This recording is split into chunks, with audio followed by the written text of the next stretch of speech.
Hi friends, welcome to వని వంటిల్లు. ఈరోజు మనం బెండకాయలు వంకాయలతో పుల్లగూర ఎలా తయారు చేసుకోవాలో చూద్దాం. ఇలా తయారు చేసుకుంటే రాగి సంగటి, రైసు, చపాతీ దేనిలో తిన్నా కూడా చాలా రుచిగా అనిపిస్తుంది. వంకాయ బెండకాయ పుల్లకూరకి కావాల్సిన పదార్థాలు: ఒక 200 గ్రాములు బెండకాయలు తీసుకోండి.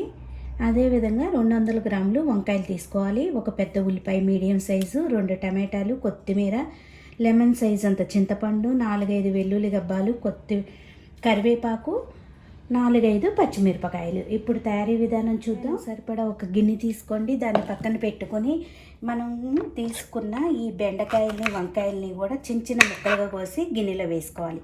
శుభ్రంగా కడుక్కొని పక్కన పెట్టుకుని ఇప్పుడు ఇలా ముక్కలుగా కోసుకోండి. ఇలా బెండకాయల్ని వంకాయల్ని కూడా చిన్న చిన్న ముక్కలుగా కోసుకుని గిన్నెలో వేసుకుందాం.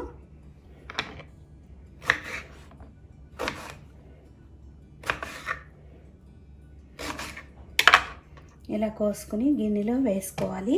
వంకాయలు బెండకాయలు కూడా కట్ చేసుకున్నాక దీనిలో టమాటాలను కూడా కట్ చేసుకుని వేసుకోండి. అలాగే ఉల్లిపాయను కూడా కట్ చేసి వేసుకోవాలి. ఇప్పుడు చింతపండు వేసుకుందాం. అలాగే మీ స్పైస్ని బట్టి పచ్చిమిరపకాయలు వేసుకోండి. రుచికి తగినంత ఉప్పును వేసుకుందాం. దీనిలో ఇప్పుడు పసుపు వేసుకుందాం. దీనిలో మీ స్పైస్ని బట్టి కారం వేసుకోండి. మనం పచ్చిమిరపకాయలు కూడా వేసుకున్నాం కదా, చూసి కారం వేసుకోండి. దీనిలో తగినన్ని వాటర్ వేసి 10 నిమిషాలు ఈ ముక్కలన్నీ కూడా ఉడికించుకోవాలి. ఇప్పుడు స్టవ్ ఆన్ చేసుకుని స్టవ్ మీద గిన్నె పెట్టుకుని ఇప్పుడు ఈ ముక్కలన్నీ కూడా సాఫ్ట్గా అయ్యే వరకు 10 నుంచి 15 నిమిషాలు ఉడికించుకోండి మూత పెట్టి. ఇలా ఉడుకుతున్నప్పుడు మధ్యలో ఒకసారి మూత తీసి మొత్తం ఒకసారి తిప్పుకోండి. ఇలా తిప్పుకొని మళ్ళీ మూత పెట్టి వీటిని ఉడికించుకోవాలి. చూడండి, 10 నిమిషాలు ఉడికించుకుంటే మనకి కూరగాయ ముక్కలు చూస్తానికి సాఫ్ట్గా అయిపోయినాయి కదా. ఇలా ఉడికినాక మనం ఇప్పుడు స్టవ్ ఆఫ్ చేసుకుని దీన్ని కొద్దిగా చల్లారనిద్దాం. ఇట్లా కొద్దిగా చల్లారాక మీ దగ్గర పప్పు గుత్తి ఉంటే పప్పు గుత్తి యూజ్ చేయొచ్చు. లేకపోతే గెరిటితో కూడా మీరు ఇవన్నీ సాఫ్ట్గా అయ్యే వరకు ఇలా పప్పు గుత్తితో మెదుపుకోవాలి. మనకి ముక్క అనేది ఏమి కనబడకుండా ఇలా సాఫ్ట్గా అయిపోయే వరకు కూడా ఈ గుత్తితో మెత్తగా మెదుపుకోండి. చూడండి, ఇలా మెత్తగా మెదుపుకున్నాం కదా.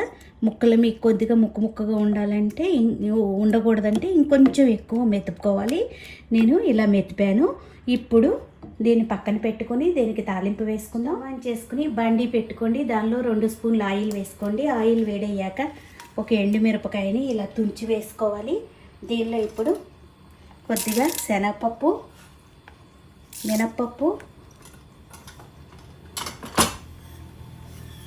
ఆవాలు, జీలకర్ర, 7-8 వెల్లుల్లి గబ్బాలని ఇలా దంచి వేసుకోండి. ఈ కూరకి వెల్లుల్లి గబ్బాలు చాలా రుచిగా అనిపిస్తుంది. ఇప్పుడు వీటిని వేగనివ్వాలి. వేగాక దీనిలో కరివేపాకు వేసుకుందాం. కొద్దిగా ఇంగువ వేసుకోండి. మీకు ఇంగువ ఇష్టం లేకపోతే స్కిప్ చేసినా పర్వాలేదు.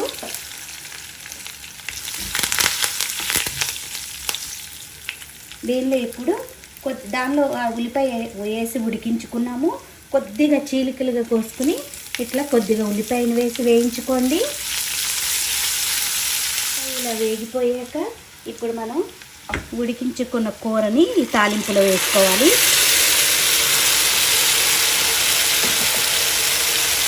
ఇప్పుడు మొత్తం కూడా కలుపుకొని 2 నిమిషాలు ఈ తాలింపులో దీన్ని ఉడకనివ్వాలి.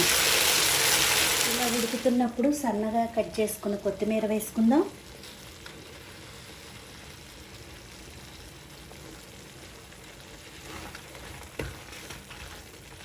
ఈ కూర రాగి సంగటి, రైసు, చపాతీ దేనిలో కూడా చాలా బాగుంటుంది. మీరు కూడా ఇప్పటి వరకు చేయకపోతే ఒక్కసారి ఇలా తప్పకుండా ట్రై చేసి చూడండి,